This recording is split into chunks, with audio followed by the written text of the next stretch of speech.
आणि महत्त्वाचा माझा एक मुद्दा सांगायचा राहिला की आम्हाला राहायला पक्कं घर नव्हतं त्यावेळी. एक 9वी पर्यंत तरी आम्हाला पक्कं घर नव्हतं. एक ते साधं झोपडं असतं ना, तसं झोपडं होतं राहायला आमचं. म्हणजे कसं असतं, ज्यावेळेला आपण पुढं जातो त्यावेळी मागच्या आयुष्यामध्ये आपल्याला काय मिळवायचं हे आपण ठरवलेलं असलं ना, की ह्या नगण्य गोष्टी असतात. म्हणजे आपण कोणत्या गोष्टी आपण वापरतो किंवा पेन 5 रुपयाचा वापरला काय आणि 2 रुपयाचा वापरला काय, त्यानं लिहायचंच आहे आपल्याला. तिला पण खूप परिस्थितीची जाणीव. आम्ही एकच डबा लावला आणि एक डबा आम्ही जवळजवळ 1 वर्ष आम्ही त्या अकॅडमीत काय होतो ना, आम्ही एका ताटात जेवायचो.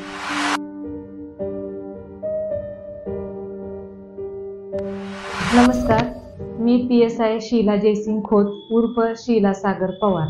मी सध्या पुणे ग्रामीणमध्ये भूर पोलीस स्टेशनमध्ये कार्यरत आहे. मी आता तुम्हाला थोडक्यात माझा कौटुंबिक परिचय किंवा मी या पदापर्यंत कशी पोहोचले याबद्दल माझे थोडक्यात काही जे मी स्ट्रगल स्टोरी काय आहे माझी याबद्दल मी थोडंसं तुम्हाला माहिती देते. माझी कौटुंबिक पार्श्वभूमी थोडक्यात सांगते. माझं मूळ गाव सांगली जिल्ह्यातील वाळवा तालुक्यातील पडवळवाडी हे. ज्या गावात मी जन्मले तिथंच मी घडले आणि तिथूनच माझा PSIचा खरा प्रवास चालू झाला. या बाबतीत आता थोडंसं मी माझ्या कुटुंबाबद्दल सांगते. एक मोठी बहीण, लहान भाऊ आणि मी आणि आईवडील असं 5 जणांचं आमचं एक छोटंसं कुटुंब. आईवडील शेतकरीच, त्यामुळे बॅकग्राऊंड माझं असं काही मोठं असं काही नाहीये. कॉमन मॅन शेतकरी असंच होतं. आणि आता माझा शैक्षणिक वाटचाल कशी झाली या बाबतीत मी थोडंसं सांगते. बहीण माझी मामाच्या गावी असायची आणि भाऊ आणि मी आम्ही दोघे जण मम्मी पप्पाकडे होतो आणि आम्ही राहायला शेतात इतक्या लांब राहायला होतो की एक 7 ते 8 किलोमीटर शाळेपासून किंवा गावापासून 7 ते 8 किलोमीटर जंगल टाईपच होतं. आमच्या इकडं ते अशा काटेरी बाबळी वगैरे खूप असतात, अशा ठिकाणी राहायला होतो आम्ही. आता शाळेत जायचं पोरांना, तर एवढी लहान मुलं शाळेत कशी जाणार, त्याच्यासाठी आई वडिलांनी आमच्या जरा शाळेपासून जवळ येईल असं थोडंसं दुसऱ्या शेतात, शेत पण आमचं नव्हतं, दुसऱ्याच्या शेतात राहण्यासाठी. का तर आता पोरांची शाळा चालू होणार, पोरांना शाळेत घातलं पाहिजे. जे आपण भोगलं, जे आपल्या नशिबाला आलं ते आपल्या मुलांच्या नको यायला, ते कुठं तर त्यांचं व्यवस्थित व्हावं याच्यासाठी ते आम्हाला शिक्षणासाठी ते थोडंसं अलीकडं राहायला आले. अलीकडं म्हणजे पण असं काही नव्हतं की सिटीतच आले किंवा गावातच राहायला आले, ते पण ते जंगल टाईपच होतं, पण असं की थोडंसं जवळ होतं. शाळा माझी 1ली ते 7वी पर्यंत जिल्हा परिषद प्राथमिक शाळा पडवळवाडी येथे शिक्षण झालं. त्यानंतर माझ्या बऱ्याच मित्र मैत्रिणी असतील तर त्या आष्टा वगैरे आष्टा, इस्लामपूर यासारख्या सिटीच्या ठिकाणी शिकायला गेल्या. पण मला कसं की शिक्षण घेणं महत्त्वाचं होतं. मोठ्या कॉलेजमध्ये जावा, मोठ्या हायस्कूलमध्ये जावा हे मला पॉसिबल नव्हतं, फक्त शिकणं हे. त्यामुळे जे पुढं आहे ते शिकत राहणं एवढंच. 8वी ते 10वी पर्यंत पण हायस्कूल हुतात्मा बाबूराव कोकाटे हायस्कूल पडवळवाडीला होतं, तिथे 8वी ते 10वी शिक्षण झालं. त्यानंतर मेन टप्पा 11वी 12वीचा. 11वी 12वी हे असं वर्ष असतं की तिथून खरं मुलांचं करिअर म्हणा घडत असतं आणि हा पण माझ्यासाठी एक टर्निंग पॉईंट ठरला. मी वाळवा सोडून कधी बाहेर गेलेच नव्हते, पण मला पण वाटायचं की असतं ना की माझे मैत्रिणी इकडे गेले, तिकडे जावं आपण, त्यांच्यासोबत शिकावं आपण. पण नाही, घरी तसा म्हणजे घरच्यांनी पण काय अडवलं नाही असं नाहीये, पण आपल्याला पण समजतं ना की बाबा ह्याच्या पुढं आपण नाही जाऊ शकत किंवा ह्याच्या पुढं आपण काय नाही मागू शकत. ठीक आहे, मग जाऊ म्हटलं, 11वी 12वी आहे जवळ आपल्या इथून तर तिथूनच करू. आणि मी कॉलेजला पूर्ण 11वी 12वी वाळव्यामध्येच झाली माझी. आणि त्यानंतर ग्रॅज्युएशन माझं पण वाळव्यामध्येच झालं. आणि हा सगळा माझा प्रवास, मेन म्हणजे ह्या प्रवासात माझी सगळ्यात महत्त्वाची सोबती होती माझी सायकल. माझा 11वी 12वी ते PSI होईपर्यंतचा प्रवास हा सगळा सायकलीवरून झालेला आहे. आणि सायन्स घेतलं, हुशार, 10वीला चांगली टक्केवारी पडलेली मला. मग असं वाटतं ना, आपण टक्केवारी पडली की असं वाटतं आपण खूप हुशार आहे, खूप हुशार आहे. बऱ्यापैकी होते पण मी. पण 11वी 12वीला गेल्यानंतर सायन्स, मराठी मीडियममधून मी शिकून आलेले आणि सायन्सला गेल्यानंतर वाळव्या तालुक्याच्या ठिकाणी आजूबाजूच्या एरियातली बरीच मुलं मुली तिथं होती. तिथं गेल्यानंतर मला खरं कॉम्पिटिशन कळालं. इंग्लिशमधून जे शिकवलं जायचं ते मला कळायचं नाही. म्हणलं ठीक आहे, आता आपण 11वीला सायन्सला ॲडमिशन घेतले, कसं तरी आपण 11वी पूर्ण करू, 12वीला साईड बदलून टाकू. आमच्या गावातलेच एक शिक्षक होते खोत सर म्हणून, त्यांना सांगितलं माझा प्रॉब्लेम, सर मला असं असं होते, मला काही समजत नाही आणि मला काही सायन्समधून पुढं जायचं नाही. मग सर म्हणले की मे बी हिला असं वाटत असेल की म्हणजे खर्च खूप असतो सायन्सला, पुस्तकं म्हणा किंवा काय गाईड्स वगैरे लागतात ते, मग ह्याच्यासाठीही जात नसेल. मग सरांनी मला सगळी पुस्तकं त्यांनी स्वतःच्या खर्चाने मला पुरवली आणि म्हणले तू 12वी पर्यंत कसं सायन्स मधूनच 12वी कर. मग त्या पुस्तकाच्या ह्याच्या म्हणलं ठीक आहे, आपल्याला एवढी मदत करतायत लोक, तर आपण थोडंसं काहीतरी त्यांना आउटपुट दिलं पाहिजे. ठीक आहे, मी 12वी सायन्स मधून केली. 12वी पासआउट झाल्यानंतर मला पुढे ऍडमिशन घ्यायचं होतं. त्याच्यासाठी मी कॉलेजची शोधाशोध चालू झाली. कॉलेजची शोधाशोध म्हणण्यापेक्षा ऑप्शन एकच होता वाळवा, पण मला एक बाहेर जाण्याची इच्छा होती, त्यामुळे मी आष्ट्यासारख्या ठिकाणी पण मी जाऊन आले.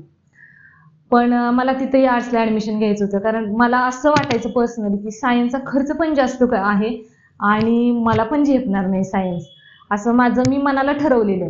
आणि मला काही करून म्हणजे घरच्यांच्यावर जास्त आर्थिक ताण द्यायचा नव्हता, असे मनातून कुठं तर वाटायचं. घरचे काही नाही म्हणत नव्हते, शिक्षणाला कसंही करून ते कुठूनही ते मला पैसा उभा करून देत होते, पण मला ते मनात कुठंतरी रुतायचं की बाबा मी खूपच त्यांचा खर्च करते किंवा काय असं वाटायचं. आणि महत्वाचा माझा एक मुद्दा सांगायचा राहिला की आम्हाला राहायला पक्कं घर नव्हतं त्यावेळी. एक 9वी पर्यंत तरी आम्हाला पक्कं घर नव्हतं. एक ते साधं झोपडं असतं ना, तसं झोपडं होतं राहायला आमचं. आणि पप्पा ज्या ठिकाणी कामाला जायचे तिथं त्यांना म्हणजे आज हे सांगताना मला खरं तर अभिमान वाटतो की त्यांना वर्षाला तिथे 40,000 भेटायचे, वर्षाला 40,000. आणि मग मी दिवसाच्या रोजंदारीवर जायची. पण आज मला त्याचा अभिमान वाटतो की मी महिन्याला तेवढे पैसे कमवते. त्यांच्या ते कष्टाचं चीज आहे की महिन्याला मला तेवढे पैसे भेटतात आता. पण नेहमी ही सल अशी मनात राहायची की सगळ्यांसारखं आपल्याला कॉलेजमध्ये वावरता येत नाही. त्यावेळी मोबाईल वगैरे रेअरली असायची, पण असायची मुला-मुलींकडे मोबाईल. माझ्याकडे मोबाईल नव्हता. आता कॉलेजला आम्हाला युनिफॉर्म नव्हता, रोज एक नवीन ड्रेस घालून यायच्या मुली. पण ते तसं नाही भेटायचं मला. भेटायचं म्हणजे ते काय वाईट वाटायचं नाही, पण ते आता लक्षात येते आपल्याला की आपण खरंच ते म्हणजे कसं असतं, ज्यावेळेला आपण पुढं पुढं जातो त्यावेळी मागच्या आयुष्यामध्ये आपल्याला काय मिळवायचं हे आपण ठरवलेलं असलं ना, की ह्या नगण्य गोष्टी असतात.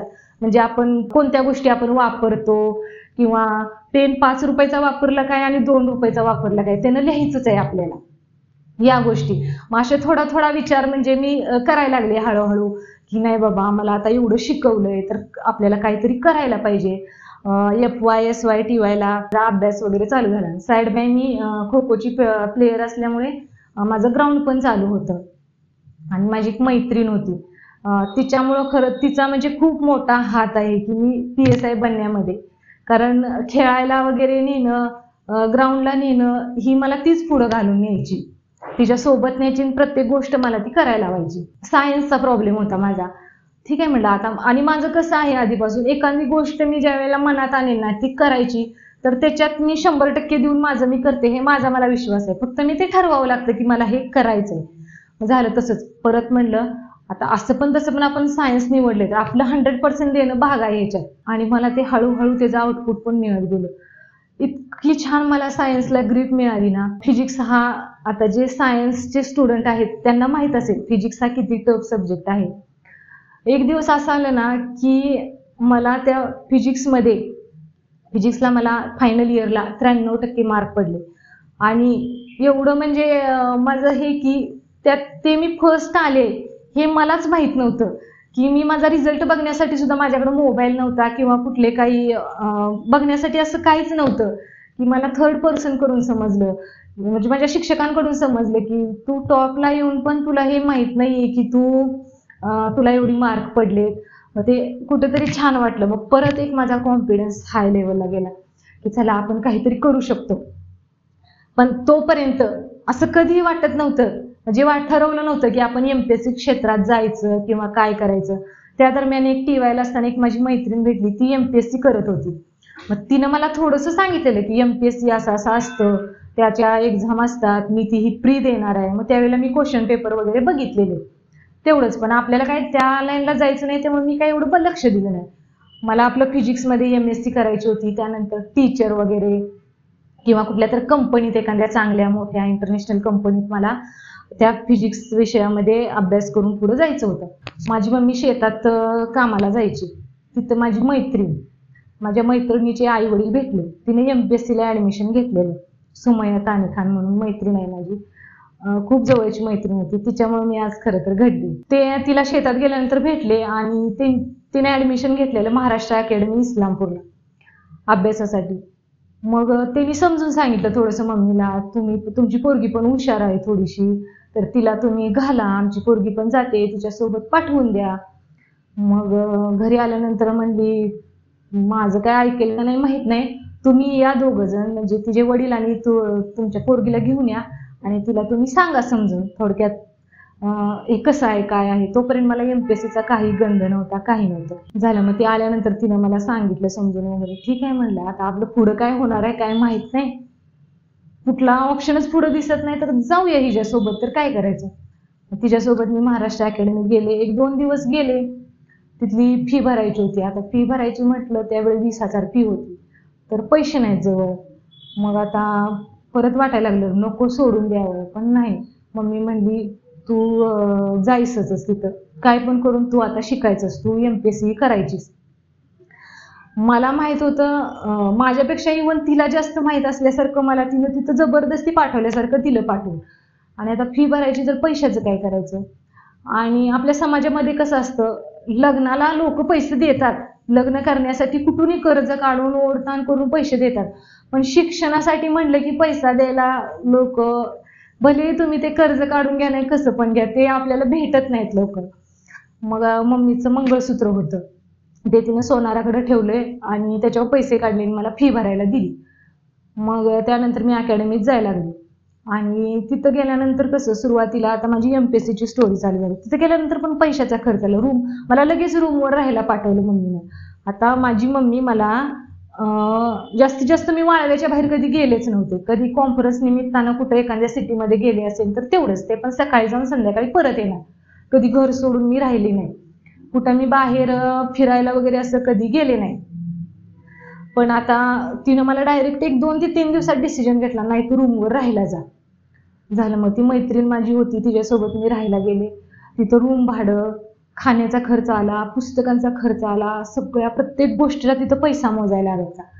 मग आता त्यावेळी ते कमी होतं, पण ते मला वाटायचं ना कुठंतरी की ते मी घरच्यांवर जास्तीत जास्त म्हणजे पैशाचा लोड नको यायला, असंच मला वाटत राहायचं. त्यानंतर मग आम्ही काय केलं की माझी मैत्रीण आणि तिला पण खूप परिस्थितीची जाणीव, आम्ही एकच डबा लावला. आणि एक डबा आम्ही जवळजवळ 1 वर्ष आम्ही त्या अकॅडमीत काय होतं ना, आम्ही एका ताटातच जेवायचो. का तर 2 ताटं एकच डबा लावलेला, डब्यातनं दिलं तर ते एकत्र द्यायचे, पण जेवायला जर गेलं मेसला तर एका ताटातच जेवायचं. कारण 2 वेगवेगळी ताटं द्यायचं म्हणलं तर ते मेसवाल्यांना पण परवडत नाही ना, जास्त जास्त द्यावं लागतं. मग त्यांना कसं तरी वाटू नये आम्ही एकच ताट घेणार आणि एका ताटात बसून दोघी जेवणार. मग त्यानंतर हळूहळू झालं, अभ्यास चालू झाला. पहिली एक्झाम मी STAची दिली आणि 4 महिने अभ्यास केलेला. अभ्यास 13 ते 14 तास अभ्यास व्हायचा आणि असं वाटायचं की मी खूप अभ्यास केलाय. आपण कॉलेज लेवलला कसं 4 ते 5 तासला अभ्यास म्हणजे लय झालं, त्यातल्या त्यात एक्झाम आल्यानंतर जो अभ्यास करतो आपण तो 5 ते 6 तास करतो. मग तो अभ्यास करून जर मला 90-93% पडतात, तर मी आता खूप अभ्यास केलाय, 4 महिने झाले मी खूप अभ्यास केलाय आणि मी पासच होणार, हे असं मनात मला वाटत होतं. झालं. पहिली STAची एक्झाम दिली, एक्झाम वगैरे देऊन आले, ॲन्सर की आली, चेक केली, निगेटिव्ह मार्किंग होतं. बघितलं, चेक केलं तरी मार्क मला फक्त 100 पैकी 11. सांगायचं तरी कुणाला कुठल्या तोंडानं मला एवढीच मार्क पडलेत. आता आजूबाजूला होते तसेच, पण त्यांना माहित होतं की एमपीएससी मध्ये असं होतं किंवा काय. परत मला असं वाटायला लागलं मी चुकीच्या ठिकाणी आले का काय, मला काय एवढा अभ्यास करून मार्क पडत नाहीत काय नाहीत. पण माझ्याकडे अभ्यास करण्याशिवाय दुसरा ऑप्शन पण नव्हता. मग मला हळूहळू एमपीएससी काय असतं कळायला लागली. आमच्या क्लासमध्ये जे कोण एमपीएससी झालेला आहे, PSI झालेला आहे, त्यांचे सत्कार समारंभ व्हायचे. त्यांचे सत्काराच्या वेळेला ना त्यांची फॅमिली यायची, ती पण कशी गरीब लोक बघितलेली. मग त्यांना बघितलं ना की लय रडायला यायचं. आम्ही खूप म्हणजे खूप मैत्रिणी रडायचो. का काय माहिती, ती आपली स्टोरी आहे असं, किंवा आपण असं कधी होणार असं. प्रत्येक वेळी ती बघितलं ना की त्यांची फॅमिली बघितली किंवा एखादा सत्कार बघितला की आम्ही दिवसभर रडत बसणार की आमचं कधी व्हायचं. झालं 1 वर्ष मी अकॅडमीला गेले आणि परत मला असं वाटायला लागलं की खर्च तर महिन्याला चालूच होता, कधी घरी येणं जाणं, अभ्यास वगैरे सगळं व्यवस्थित चालू होतं. पण परीक्षाच कुठली पास होईना आणि PSIची ॲड काय आली नव्हती. पण कुठलीच एक्झाम पास होईना मी. मग झालं, म्हटलं आपण आता घरी जावं. घरी गेले. मग घरी आमच्या क्रांतिसिंह नाना पाटील महाविद्यालयामध्ये लायब्ररी चालू झालेली, नवीनच चालू झालेली त्यांची. मग म्हटलं आपण काय करू आता, आपल्याला इकडचा खर्च काय परवडेना आणि आता इथं करमना पण झाले आपल्याला, आपण घरी जाऊन आपल्या लायब्ररीला जाऊ. झालं, परत माझा सायकलवरचा प्रवास चालू झाला MPSC साठी. आणि तिथं आल्यानंतर एक म्हणजे असं ठरवलं की आपण त्यावेळेला परत माझ्या लक्षात आलं की आपण कुठं चुकतो, काय करतो, ते सगळं माझं ॲनालिसिस झालं. तिथं पण मला बरेच शिक्षक भेटले आणि मग त्यांनी मला बऱ्याच गोष्टी समजून सांगितल्या. आणि कसं असतं, कुठलाच माणूस परफेक्ट नसतो. आता समोरचा आपल्याला काही पॉझिटिव्ह बी सांगतो, निगेटिव्ह पण सांगतो, पण त्यातलं आपण काय घ्यायचं ते आपण ठरवायचं. असंच मला बरेच शिक्षक पॉझिटिव्ह पण सांगायचे, निगेटिव्ह पण सांगायचे. पण माझं एक म्हणजे अजूनपर्यंत पण माझं हेच असतं की माझ्या आजूबाजूला कसेही लोक असले तर मला जे आवडतं तेवढंच मी त्यांच्याकडून घेतो. बाकीच्या गोष्टी त्यांच्या मी कुठल्या बघत नाही, त्या गोष्टी मी सरळ इग्नोर करून टाकते. मग तसंच मी जेवढं मला हवं आहे तेवढेच पॉझिटिव्ह पॉईंट मी घेतले आणि माझा अभ्यास तिथे चालू झाला. मग त्यानंतर अजून पण काही PSIची ॲड आली नव्हती.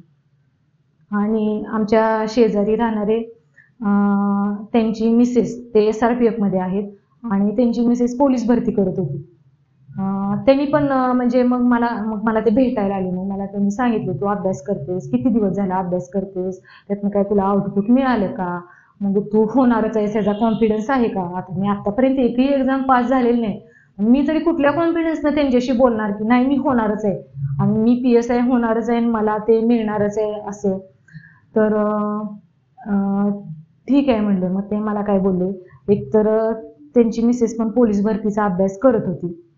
मग ते मला म्हणले, आधी पहिला पोलीस भरतीला ट्राय कर आणि त्यानंतर पण तू PSI देऊ शकतेस. म्हटलं ठीक आहे, आता इकडं आपला अभ्यासात बी काय होईना तर आपण पोलीस भरती करू. झालं, परत माझं ग्राउंड चालू झालं त्यांच्यासोबत जायचं. ॲक्च्युली मी PSIला जे ग्राउंडची एक्झाम दिलेली आहे त्याच्यात त्यांचा सिंहाचा वाटा आहे. ते SRPFला आहेत, दत्ता भांगे म्हणून आहेत, आमच्या शेजारीच राहतात ते. त्यांनी आम्हाला फिजिकली इतकं स्ट्रॉंग बनवलेला. आपण फिजिकली स्ट्रॉंग असले ना की आपण कुठंही म्हणजे आपोआप आपण मेंटली स्ट्रॉंग होत जातो. आणि परत मी सांगलीचा फॉर्म भरला. आम्ही प्रॅक्टिस करायचो, 2-3 जण होतो आणि सांगलीच्या पोलीस भरतीला गेले आणि तिथे 100 मार्काची आपली ग्राउंडची एक्झाम होती. त्यात 50 पडले की तुम्ही लेखीसाठी क्वालिफाय. माझा लेखीवर पूर्ण कॉन्फिडन्स होता, लेखीत मला आउट ऑफ पडते. फिजिकलचं काय, फिजिकल पण खूप म्हणजे एक छोट्या छोट्या गोष्टीपासून तयारी करत, म्हणजे फिजिकल करताना पण माझा गुडघ्याचा प्रॉब्लेम झाला, परत घोट्यापासून पायच मुरगळला. एक 2-3 महिने मला पूर्ण बेड रेस्ट घ्यावी लागली. असं वाटलं की आपण काय आता अपंगच झालो का काय. परत असं काही पण मनात यायचं, पण त्यातनं मी सगळ्यातून पुढे आले. सांगलीच्या पोलीस भरतीला गेले, तिथं 50 पण मार्क पडले, क्वालिफायच झाले नाही मी. झालं, परत रडत घरी आले. रडले. एकच दिवस तेवढा गेला. घरी आल्यानंतर मग मम्मीला सांगितलं माझं काय झालं नाही, मला काय होईल असं वाटत नाही फिजिकलचं. मला आपलं डोक्याचं काम कुठं आहे, मी तिथं जाते आणि माझा मी अभ्यास करते, पण मला काही समजेना, मी तिकडं पण पास होणं झाले. मग मला मम्मीने सांगितलं, तू हुशार आहेस असं तुला कधी वाटलं किंवा लोकांनी तुला हुशार कधी म्हणलं. तर माझ्या 10वीच्या मार्कानंतर मला समजलं की मी खरंच हुशार आहे, किंवा बाजूची लोक पण म्हणायला लागले की पोरगी हुशार आहे, काहीतरी करेल. तर म्हटले, तू हुशार आहेस हे तुला प्रमाणपत्र मिळण्यासाठी तुला 1 ते 10 वर्ष अभ्यास करावा लागला किंवा वाट बघावी लागली, तर तू अजून 1 ते 2-3 वर्ष का वाट बघू शकत नाहीस. तू लगेच कशी अपेक्षा करतेस की मी 1 वर्ष झाला अभ्यास केलाय लगेच मला सक्सेस मिळावं. तिच्या एका वाक्याचा एवढा प्रभाव झाला ना माझ्यावर. ठीक आहे म्हटलं मी. तो दिवस गेला भरतीचा. दुसऱ्या दिवशीपासून अकॅडमीत गेले, अभ्यास चालू केला. तिथं पण मला मित्रमैत्रिणींचा ग्रुप खूप छान भेटला आणि अभ्यास वगैरे केला. त्या दरम्यान अभ्यास चालू केला, पण अजून काही PSIची ॲड आली नव्हती. मग तलाठीचा फॉर्म भर, ग्रामसेवकचा फॉर्म भर, हे माझं काम चालू होतं. त्यांनी ना म्हणजे त्यांनी जे जे आम्हाला गोष्टी शिकवलेल्या ना, त्यांनी मी इतकी स्ट्रॉंग बनलेली की माझं फिजिकल इतकं स्ट्रॉंग होतं की मला दुसऱ्या अशी की फिजिकलसाठी वेगळी अकॅडमी लावावी वगैरे असं कधीच काय वाटलं नाही. इतकं त्यांनी आम्हाला स्ट्रॉंग बनवलेलं. आणि त्यानंतर मग मी परत अकॅडमीला गेले, कारण शेवटी ग्रुप महत्वाचा असतो फिजिकलसाठी. मी एकटी करून करून किती करणार काय. मग त्यानंतर मी परत महाराष्ट्र अकॅडमीला गेले आणि त्यानंतर मग तिथून मी फिजिकलची एक्झाम दिली आणि झालं फिजिकल झालं, इंटरव्ह्यू पण झाला. इंटरव्ह्यू पण छान गेलं, सगळं व्यवस्थित झालं. परत रिझल्ट लागेना, एक काहीतरी प्रॉब्लेम झाला आमच्या बॅचचाच त्यावेळी आणि रिझल्टच लागेना. एक्झाम झाली तरी 7 ते 8 महिने रिझल्ट लागेना. परत एक्झाम झाल्यानंतर जो रिझल्ट ते एक्झाम झालेला जो पिरियड होता ना, तो खूप डिफिकल्ट होता. आणि त्यावेळी अशी बरीच प्रकरणं झालेली की अधिकारी बनवलंय म्हणून सांगितलं, गावात पोस्टर वगैरे लावायचे, म्हणजे आजूबाजूला ही प्रकरणं झालेली आणि ते रिअलमध्ये काहीच झालं नव्हतं. मग असे पोरांच्यावर गुन्हे बिन्हे दाखल झालेले, फसवणूक झाल्या वगैरे असं. मग मी सांगितलं की माझी परीक्षा झाली आणि मला होईल असं मला वाटतंय कुठेतरी मनात. पण कसं असतं, आपण जोपर्यंत हातात आपल्या रिझल्ट येत नाही तोपर्यंत आपल्यावर कोण विश्वास ठेवत नसतं.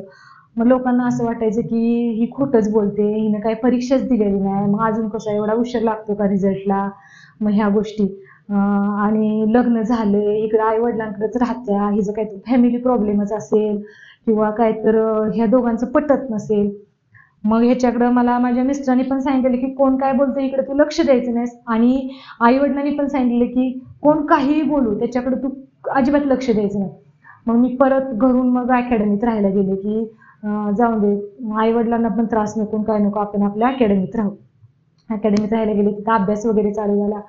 मग एक दिवस रात्री 9 वाजता आमचा रिझल्ट लागला आणि ते रिझल्ट लागल्यानंतर जी काय माझी लाईफ चेंज झाली, तो दिवस जरी आठवला, आता जरी मला ड्युटी करताना कधी काही त्रास झाला ना, तर तो मी रिझल्ट लागलेला दिवस आठवते की माझ्या नवऱ्याच्या कष्टाला, आई वडिलांच्या कष्टाला एक यश आलेलं आणि त्यांच्या चेहऱ्यावर जो आनंद होता ना, तो आनंद मी आठवते. आणि त्याचं मला प्रत्येक प्रॉब्लेम मधून असं म्हणजे की मी पुढे जाते, त्या प्रत्येक प्रॉब्लेमला मी फेस करू शकते. मी तो फक्त रिझल्टचा दिवस आठवते की एका क्षणात किंवा एका रिझल्टनं माझी लाईफ बनलेली. आणि त्यावेळी माझ्या भावानं एक पोस्ट केली फेसबुकला, ती पण मला म्हणजे खूप मनाला भावलेली. आणि प्रत्येक वर्षी ज्यावेळी माझा रिझल्टचा दिवस होता ना, त्यावेळी मी ती स्टेटसला ठेवत असते की ग्रॅटिट्यूड, म्हणजे आज 2 महिलांच्या म्हणजे 2 स्त्रियांच्या कर्तृत्वाला यश आलं. एक माझी बहीण जी PSI झाली आणि जिला PSI घडवण्यामागे ज्या आईनं तिचं सगळं सुख पणाला लावलं, ती आई. ती पोस्ट मला या मनाला इतकी भावली ना. आणि त्यानंतर मग माझे सत्कार समारंभ किंवा म्हणजे मी एवढी अधिकारी झाले तरी असं, आता माझे मिस्टर एक शिकलेले होते, ते प्रायव्हेट सेक्टरमध्ये ते जॉबला, ते शिकलेले होते, त्यांना माहित होतं की PSI म्हणजे काय पोस्ट आहे किंवा आपल्या बायकोनं म्हणजे किती मोठं यश मिळवलंय. पण माझे आई वडील काही शिकलेले नव्हते, त्यांना या गोष्टीचं माहित नव्हतं की आपली मुलगी एक अधिकारी झाली किंवा काय. ज्यावेळेस त्यांना आजूबाजूनं घरी लोक भेटायला यायला लागले किंवा घरी येऊन इंटरव्ह्यू वगैरे घ्यायला लागले, तेव्हा त्यांना लक्षात आलं की आपल्या मुलगीनं खरंच काहीतरी कमवलंय. या सगळ्या प्रवासात आणखी एक प्लस पॉईंट माझ्या लाईफमध्ये असा घडलेला की ज्यावेळेला माझं लग्न होतं त्यावेळेला मुलीला संसार सेट दिला जातो, भांडी वगैरे सगळी दिली जातात. त्यात एक माझा मित्र होता, त्याला माहित होतं मी PSIची प्री क्रॅक केलेली आहे आणि माझी मेन्सची तयारी करते मी, आणि मला मेन्सची पुस्तकं घ्यायची होती, हे फक्त त्याला माहित होतं. त्यानं मला ना की सगळी मेन्सला जी लागणार आहे ती माझ्याकडून लिस्ट घेतलेली, ती सगळी मेन्सची पुस्तकं मला ना त्यानं ती गिफ्टच्या रॅपरमध्ये रॅप करून ना मला ती त्या संसार सेटासोबत दिलेली. मग त्यावेळी म्हणजे ते सगळ्यांना असं बघून पण म्हणजे किती छान वाटलेलं की बाबा एक पहिल्यांदा आम्ही अशी नवरी बघतोय की ती संसारासोबत ती पुस्तकं पण घेऊन आली. आणि मी ज्यावेळेला ते 4-5 दिवस काही घरी होते किंवा 4-5 दिवस ते घरी काही काम वगैरे लावलं जात नाही, त्यावेळेला पण मी ते पुस्तक घेऊन बसायचे, अभ्यास चालू होता माझा. म्हणजे कुठंतरी ऍक्च्युली आता तो मित्र नाहीये माझा, पण कुठंतरी ह्या प्रवासात त्याचा पण खूप म्हणजे महत्वाचा सहभाग होता माझ्या यशामध्ये. आणि ह्या सगळ्या प्रवासात माझं कुटुंब, माझे आई वडील असतील, माझे मिस्टर असतील, माझे भाऊ बहीण असतील, यांचा मला खूप म्हणजे खूप मोलाची साथ मिळाली.